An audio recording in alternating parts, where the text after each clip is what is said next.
Hello दोस्तों, welcome to my study video.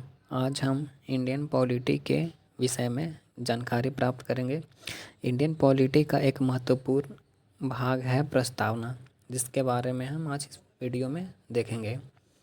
Bharat के संविधान में प्रस्तावना है, उद्देशिका जिसे हम लोग प्रियम्बल भी कहते हैं। प्रियम्बल है, हम भारत के लोग भारत को एक संपूर्ण प्रभुत्व संपन्न समाजवादी पंथ निरपेक्ष लोकतंत्रात्मक गणराज्य बनाने के लिए तथा उसके समस्त नागरिकों को, यहाँ हम लोग देखेंगे एक संपूर्ण प्रभुत्व संपन्न। इसका अर्थ होता है भारत अपने आंतरिक एवं वैदेशिक मामलों में बिना किसी बाहरी दबाव एवं प्रतिबद्धता के स्वतंत्र रूप से निर्णय ले सकता है।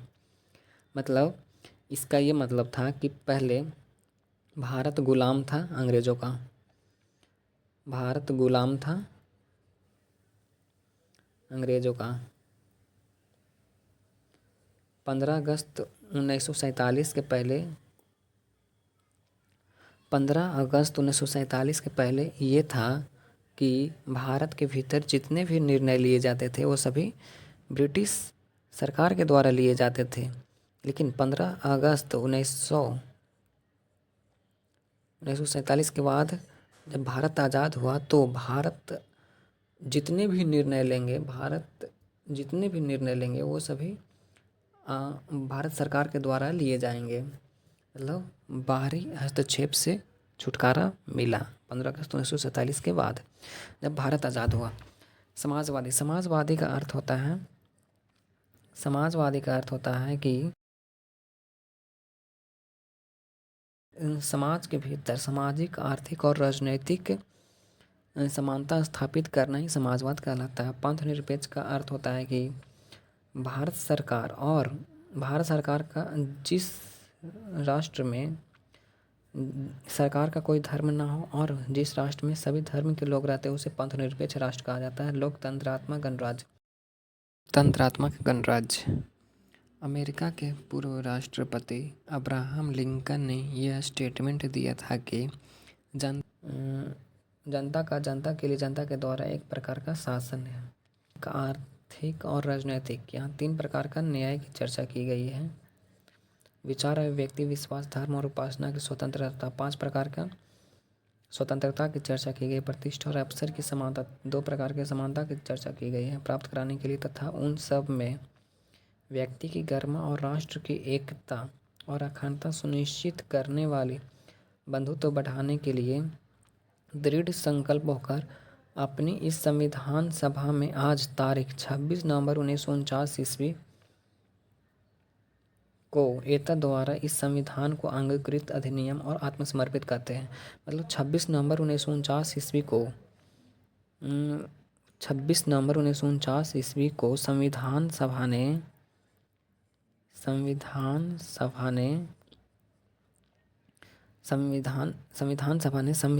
को स्वीकार किया।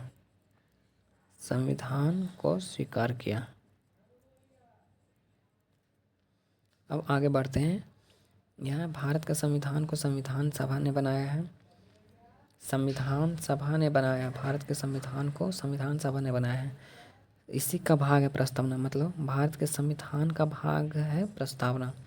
संविधान सभा का स्थापना हुआ था 9 दिसंबर 1946 ईस्वी को।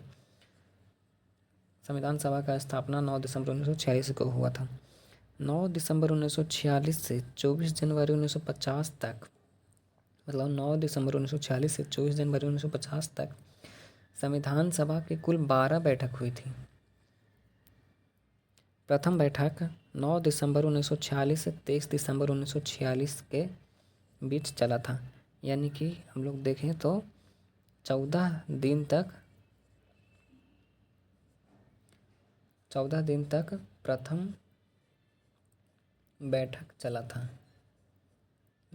था, जो कि 9 दिसंबर 1946 से 23 दिसंबर 1946 ईस्वी तक चला था।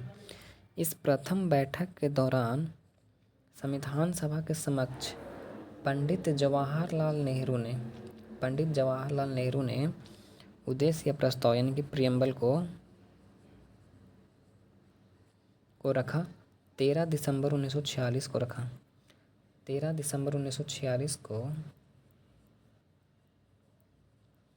संविधान सभा के समक्ष उद्देश्य या प्रस्ताव को रखा कौन? पंडित जवाहरलाल नेहरू ने।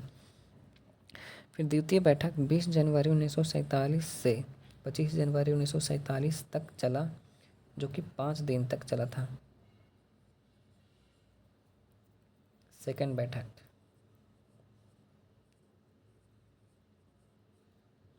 इस बैठक के दौरान संविधान सभा ने उद्देश्य प्रस्ताव को स्वीकार 22 जनवरी 1947 को स्वीकार किया किसे? प्रियम्बल को, यानी कि प्रस्तावना को। यही उद्देश्य या प्रस्ताव बाद में भारतीय संविधान का प्रस्तावना या प्रियम्बल बना। भारतीय संविधान के प्रस्तावना में कुल 4 देशों का प्रभाव देखने को मिलता है, यानी कि भारतीय संविधान के प्रस्तावना में 4 देशों का प्रभाव मिलता है। इसमें पहला है अमेरिका, दूसरा है ऑस्ट्रेलिया, तीसरा फ्रांस, चौथा है रूस। अमेरिका से भारतीय संविधान का प्रस्तावना कैसे प्रभावित है वो हम देखते हैं। जैसे अमेरिका में पूरे विश्व में प्रथम लिखित संविधान अमेरिका का है और इसी में पहली बार प्रस्तावना को शामिल किया गया था। इसी को देखते हुए कई देश अपने संविधान में प्रस्तावना को शामिल किया, जिसमें से भारत भी शामिल है। इसलिए हम कहेंगे कि अमेरिका से प्रभावित है। अमेरिका से इसलिए भारत का प्रस्तावना प्रभावित है क्योंकि अमेरिका में पहली बार प्रस्तावना को शामिल किया गया था। अमेरिका के संविधान में प्रस्तावना को पहली बार शामिल किया गया था, इसीलिए उसी को देखते हुए भारत ने भी अपने संविधान में प्रस्तावना को शामिल किया, इसलिए अमेरिका से प्रस्तावना प्रभावित है। दूसरा है ऑस्ट्रेलिया। प्रस्तावना की भाषा ऑस्ट्रेलिया से लिया गया है, इसलिए ऑस्ट्रेलिया से प्रभावित है।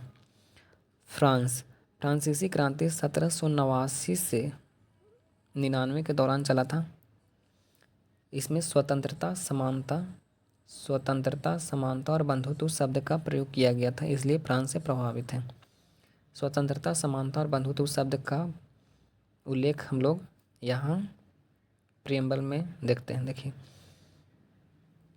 स्वतंत्रता, समानता और बंधुत्व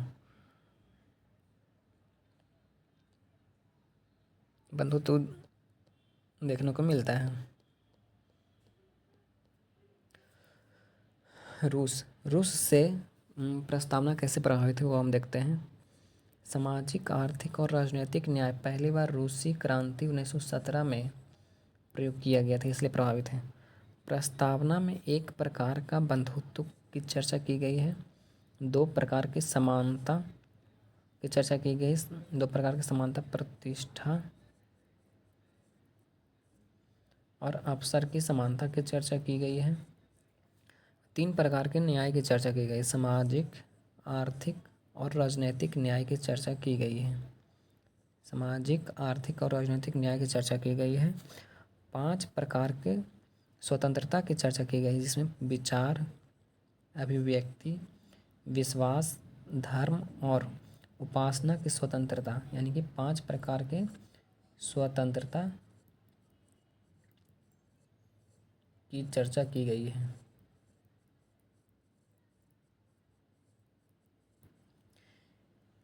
इसके आगे हम लोग प्रियम्बल में ही देखेंगे अगले नेक्स्ट वीडियो में।